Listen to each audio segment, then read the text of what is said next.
Hey everyone, my name is Taylor Wilson, and for my philosophy papers 1 through 4, I chose to do social constructivism.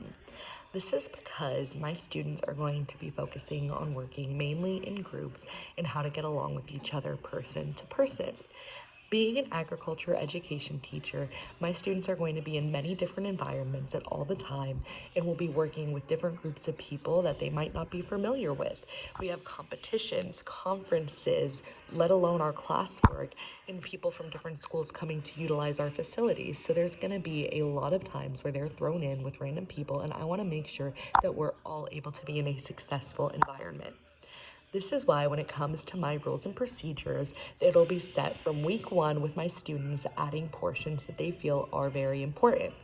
So my classroom has 10 set rules from the beginning. Then my students are going to be able to create up to 7 more rules that they're allowed to add that they feel will benefit them as class peers and individuals.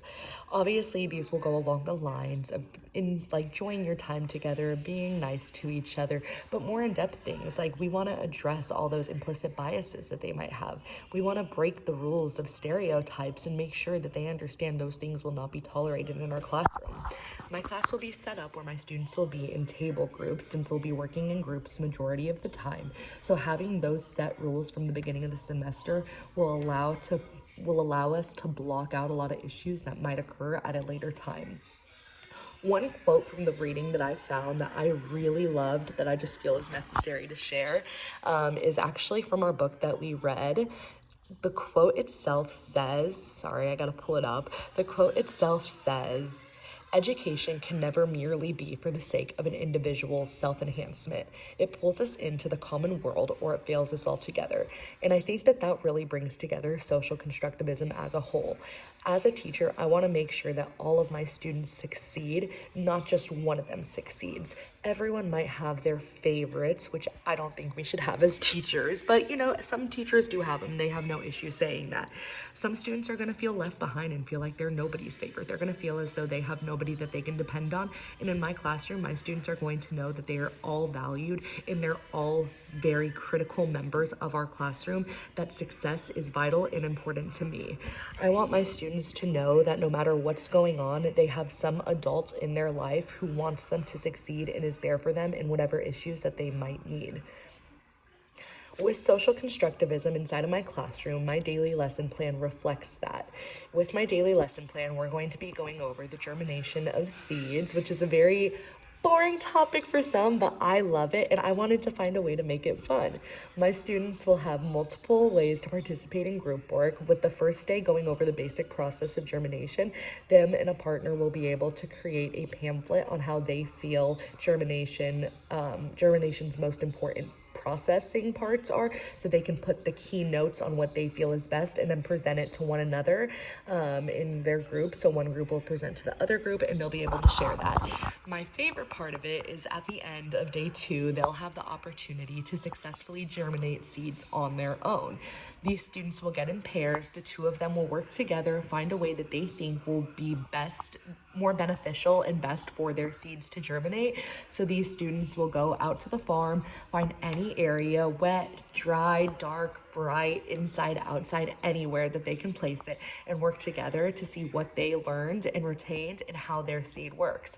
After about 15, 16 days, so in our class that would be about 7 class days, 5 to 7 class days, depending on the weekend or not, my students will then go over to their portion of the farm that they germinated their seeds at, slowly and very carefully pull their seeds out and see if they germinated or not. This allows for them to see where their error might have occurred or where it didn't occur, why they were successful. They can then work as a class and share where they think they went wrong or where they were successful at and get feedback from their peers in that aspect.